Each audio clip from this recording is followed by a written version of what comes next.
विश्वास शक्ति ही बोल सकते हैं कि इतनी बड़ी विशालकाय शिला मात्र एक उंगली से ही डोल रही थी। मंदिर द्वार में प्रवेश करने मात्र से ही पूरी थकान मिट चुकी थी। एक अलग ही सुख का अनुभव हो रहा था, जैसे हमने कोई भी ट्रैक किया ही ना हो। एक अलग सी ऊर्जा शरीर में संचित हुई।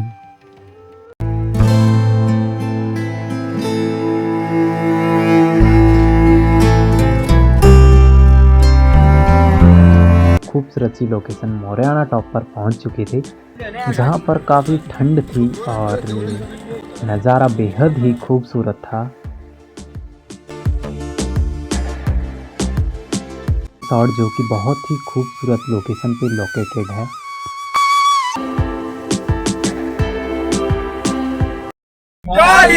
कितनों की लव स्टोरिया केसरिया तेरा इश्क है पिया। जैसे जैसे हम घाटी में आगे की ओर बढ़ रहे थे, धान की खुशबू अचानक से सभी दोस्तों का प्लान बन गया अगले संडे सेम मुखिम जाने का, जो था वहाँ से 150 किलोमीटर दूर। उत्सुकता इतनी थी कि रात भर कोई भी दोस्त सो नहीं पाया। हमें एक ही दिन में वापसी भी करनी थी, तो हम सुबह भगवान से 5 बजे निकल चुके थे। हर महादेव। महादेव के जयकारे के साथ सफर की शुरुआत हो चुकी थी। मौसम काफी सुहाना था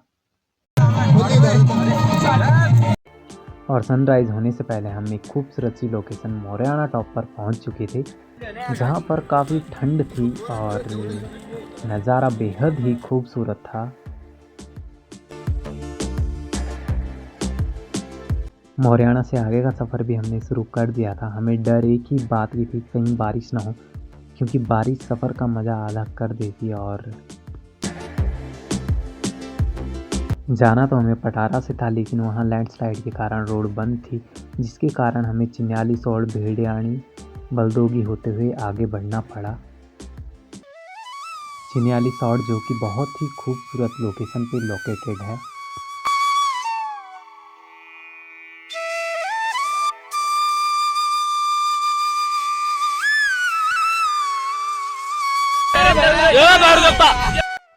सभी दोस्त सफ़र का पूरा मज़ा ले रहे थे। चिन्याली सौड़ से टिहरी लेक का एक किनारा पकड़ते हुए हम आगे को बढ़े। लेक के बीच में बनी हट्स हमें काफ़ी ज़्यादा आकर्षित कर रही थी, जो कि बहुत सुंदर थी।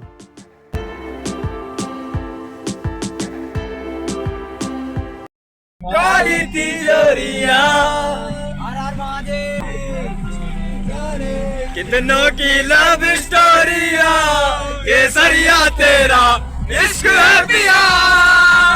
रंग जाऊं मैं हाथ लगाऊं। जैसे जैसे हम घाटी में आगे की ओर बढ़ रहे थे, धान की खुशबू से एक अलग ही आनंद मिल रहा था, जिनको देख के ये लग रहा था कि यहाँ के लोग खेती पर ही निर्भर होंगे। सो फाइनली हम सभी लोग मड़भागी सौड़ में पहुंच चुके थे, जहां से हमें 2-2.5 किलोमीटर का पैदल ट्रैक जंगल के बीच में से होकर मंदिर तक पहुंचने के लिए करना पड़ा।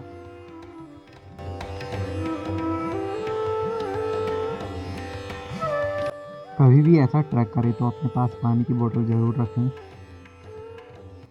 मंदिर द्वार में प्रवेश करने मात्र से ही पूरी थकान मिट चुकी थी। एक अलग ही सुख का अनुभव हो रहा था, जैसे हमने कोई भी ट्रैक किया ही ना हो। एक अलग सी ऊर्जा शरीर में संचित हुई।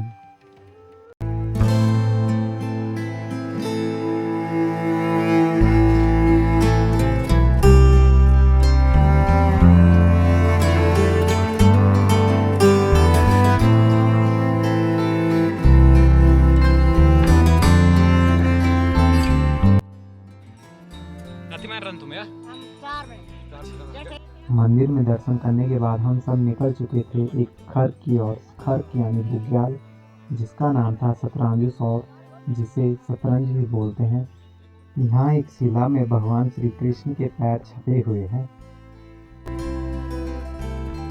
यहाँ पर सभी दोस्तों ने प्रसाद ग्रहण किया।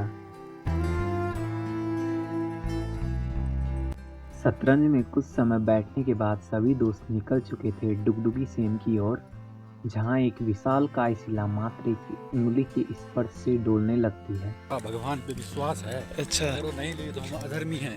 हमने बहुत पाप करे, हमारे पूर्वजों के पाप होंगे, पर हम ऐसे नहीं हैं। हम अपनी ओर से बहुत धार्मिक वाले काम करते हैं। इसे भगवान पे विश्वास शक्ति ही बोल सकते हैं कि इतनी बड़ी विशालकाय शिला मात्र एक उंगली से ही डोल रही थी। उंगली से हिल रहा है। देखो थोड़ा हटना सर।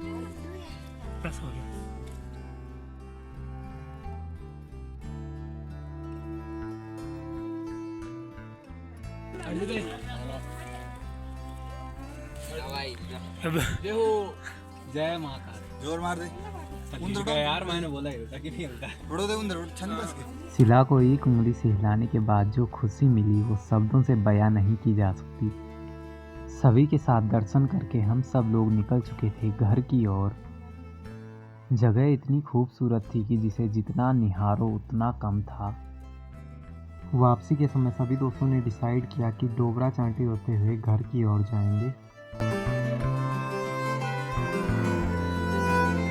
यह सफ़र सभी दोस्तों के लिए काफ़ी यादगार रहने वाला है। अच्छे से दर्शन हुए, खूब मस्ती की और मेन बात मौसम ने पूरा साथ दिया। रात के 10 बजे हम सभी दोस्त घर पहुंच चुके थे और ये खूबसूरत यादें सभी दोस्तों के साथ आगे चलेगी।